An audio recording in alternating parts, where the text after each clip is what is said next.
What is up, YouTube? We are back breaking Hi, down everybody. It's Boot Shelby. Lerone Murphy Welcome to the show. versus Josh Emmett Apex Fight Night. I I know you're ready. I'm ready. Everyone's ready. It's gonna be a big one. So, gotta start it off talking about the first fight. Probably fight of the year potential. I meant insane matchmaking by the UFC. They've outdone themselves. You know, we got Toledo, Alencar versus Vanessa Demopoulos. Like I said, fight of the year potential. Crazy stuff here. I'm going Demopoulos second round submission. I don't really remember Toledo Alencar. If not, I've never seen her fight. Demopoulos somehow finds a way to win usually. I gotta rock with her second round sub. Not gonna talk too much outside of that. Fight of the year though, obviously, right? It's like on to the next fight that I didn't even know was made, even though I did hear that there was rumors that Kennedy and Yoooooooooo dropped out of his fight. Kennedy moving up to heavyweight. Thought this guy might have had a chance to definitely at least break into the top 15 at some point. Maybe top 10 potential, we'll see. But he did pull out. He doesn't get to destroy Martin Butte. So instead, we have Iran Sadi Bilaldev. I definitely said that wrong. I don't care. I'm going to rock with him. First round KO. He still destroys Martin Butte. Martin Butte is horrible. Why is he in the UFC? Still is part of one of the worst robberies of all time against Lucas Brzeski like 3 years ago. I barely remember the fight, but I remember watching people talk about it, and then I think I rewatched it. Horrible. This guy is not UFC quality, in my opinion. So I'm rocking with this dude. But you never know. Maybe prove me wrong, Martin Butte. That'd be kind of wild. Next fight. Pedro Falcao versus Victor Henry. I'm rocking with Falcao decision. From what I remember, Victor Henry is pretty tough to finish. I don't know too much about this Falcao guy. I heard he is kind of a decent finisher. Yeah, like I said, I just don't know if he's going to go out there and sub or KO Victor Henry. But prove me wrong. You never know. Falcao decision though. On to the next fight. We have Luma Look Boon Me versus Estela Nunez. I'm rocking with Luma. Luma's like pretty underrated. Um, really technical striker. I'm a fan, honestly. Stella Nunez, from what I remember, I feel like she's decent. Just going raw over here, but you know, I think I gotta rock with Luke Boomy by decision. But I could see a Nunez win, kind of. I don't know. It's just, you never know with women's MMA. Just always tries to trick you, you know. On to the next fight, we have Reese McKee versus Daniel Frunza. Um, Reese McKee is pretty bad from what I remember. Yeah, he's not really that good. And I'm not just going off the Hamza fight. I know he had a few fights on that first contract.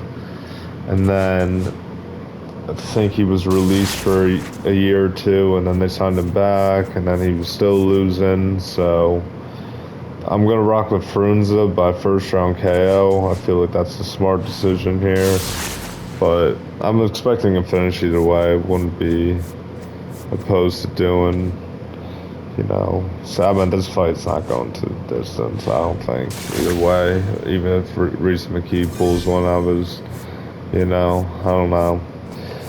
But we'll see. Next fight, we got Diana Belbita versus Deone Barbosa. Everyone's picking Barbosa. Barbosa scares me. She freaks me out. I'm gonna rock with Belbita, but definitely could see Barbosa winning. She's scary. I don't know. Not a fan. Moving on to the next fight, we have Robert Valentin versus Torres Finney. Both these guys, I think, are good up-and-comers, even though Robert Valentin lost his last fight to the other guy that won tough this most recent year, the Grasso Shevchenko year. He's pretty good. He's weird, absolutely weird, but his fighting is no joke. However, this Torres Finney guy is pretty good too. I believe he's undefeated, and it's like all KOs, and like 8 of the 10 are in the first rounders. I saw something crazy like that. I think this is like a massive size disadvantage, at least height and reach wise for Finney. I could be wrong, but pretty sure Valentin is like a pretty big middleweight. I'm still gonna rock with Finney second round KO, even though I think Valentin is pretty good. I do question a few things after that last loss. I think that last loss was a bad look, but this is also Finney's debut and against a tough guy, so I could 100% see Valentin win. I'm gonna rock with Finney. I think this guy is like gonna be legit. Like, I don't know about how legit yet. I gotta see the debut first, obviously, but I think he has some good tools, and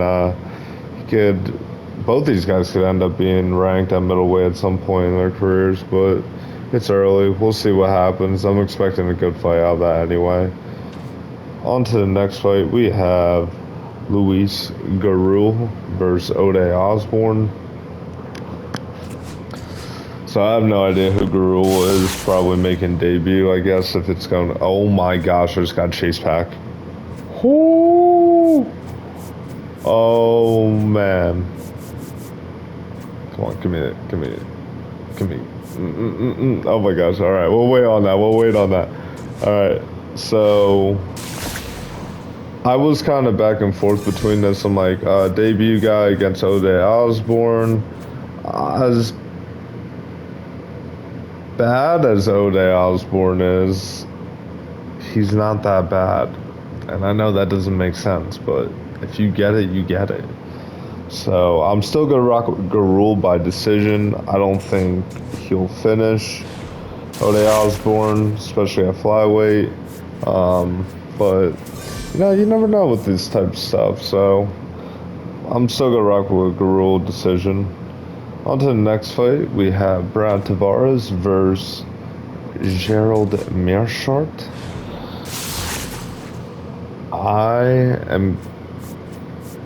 I'm banking on it. GM3 is the guy I see winning this weekend. He will be my third confident pick since I've started this series. I am 2 for 2 right now. Gerald Meerschaert hopefully will make it 3 for 3. I am betting him third round sub though, which is kind of a crazy one considering Brad Tavares has insane takedown defense even at this older age. I'm still gonna rock with it. I'm gonna expect a very competitive fight through like 1.5, 2 rounds, and then I think GM3 eventually wears on him, gets like a fluky takedown, maybe a trip, and then finds his way to, sub a gassed Tavares. But you never know. Tavares could win it. He could. I don't think so. This is my confident pick. We have to stop sleeping on Meerschaert as like one of the worst middleweights. He's definitely like climbing into that like mid to high like unranked tier. Like obviously not ranked, but we have to put some respect on this man's name. So Meerschaert third round sub. That'd be awesome if that hits.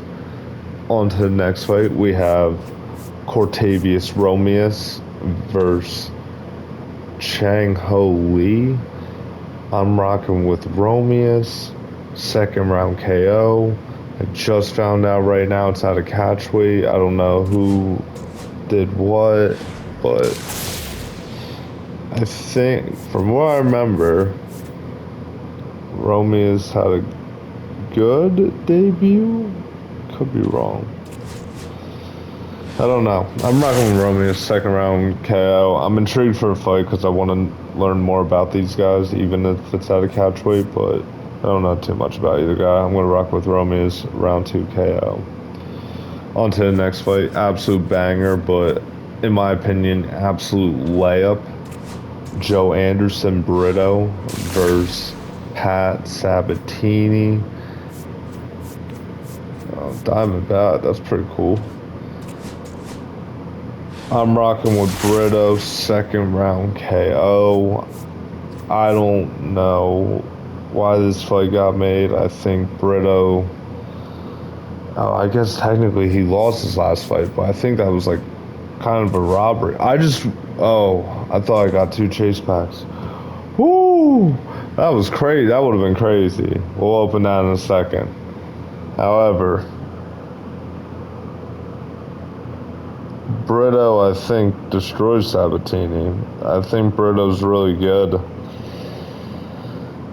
Yeah, I don't know how Sabatini wins this off of like a fluky sub, I guess, but no, I mean Brito's pretty good. I don't think Brito gets him out right away though. I think Brito will be patient. I think he'll be a little worried about a potential takedown, but I think Sabatini, I wouldn't even say he's not really that good. He is like, he can hold his own, I think, at featherweight and like the middle of the unranked here at featherweight, but you know, I think Joe Anderson Brito is just levels ahead, levels above him. Yeah, so I think Brito's a little more patient. I think he still finds the knockout in the second round. So that's what we'll rock with there. Moving on to the main event, we have Josh Emmett versus Lerone Murphy. I can't believe, I was thinking about this a lot harder than I feel like I should be. Just because like Emmett, outside of the Bryce Mitchell fight, Emmett doesn't really KO people as much as everyone really thinks. Like he don't get me wrong, that overhand, if that hits you, like you're in trouble. But like I don't know. I kind of think that Lerone Murphy's gonna be very aware of this. Like it's a full camp. Like I think take something away from like the Ilya blueprint, you know. But yeah, I'm gonna rock with Murphy by decision.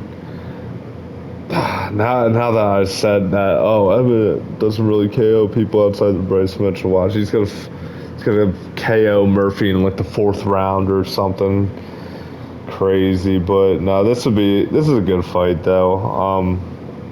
I'm glad. If Murphy wins, I'm pretty sure he breaks into the top 10. Yeah, I want to see featherweight kind of start to pick it up a little bit. I think that's such a good fight, though. It probably won't be that fun, though. It's honestly, in my opinion, how I see it, especially considering I have Murphy decision. Because I think Emmett's just going to keep on winging the overhands, and Murphy, you know, he might get clipped by one, nothing too crazy, like around the guard gets clipped, but yeah, Murphy's just going to kind of keep him at range. I think just going to cover up really well. But you never know. I don't know. I could see maybe Josh Emmett being a little more versatile. He's going for kicks. I don't see wrestling from either of these guys. I think it's going to be stand up the whole time. Should be an interesting fight. I'm pretty excited for it. That's probably the fight I'm most excited for. Brito and Sabatini's up there just because, like, Brito, I think, is a good fight. What else? Torres Finney Valentine, I'm excited for. Yeah, that's kind of it, honestly. I don't know why, too. Maybe it's because heavyweight's so weak, but this on Sada Baldaev guy that's fighting Boudet. I'm not just saying this because he's facing Boudet, but I'm excited to see this guy. I don't know. He looks like he could be top 15 right away just looking at his Tapology picture. How crazy is that? But we'll wrap up the video by just kind of saying this fight card is honestly just, it's like it's a rebound, you know, before, you know, going into that next week. You know, the next one's always going to be the better one, you know. So I'm excited for that next week card. We got to get through this one. Hopefully it's just fun. I should be watching the whole one, barring anything changes, but you never know. Either way, let's open this chase pack and call it a day. Give me something good. Big money, big money, big money. Oh, purple, no. Bobby what? Oh my gosh. Let's go. That's Judge. Oh man, I can get Judge now. How awesome is that? Well, that's how you do that. Alright, well, either way, YouTube, it has been real. I will break down the recap of the fight card either on Saturday or Sunday, worst case scenario Monday, and yeah, next week is going to be a big one. Big things coming. It's about to break the system. That's how crazy it's going to be. Can't wait. But other than that, YouTube, it's been real. Goodbye.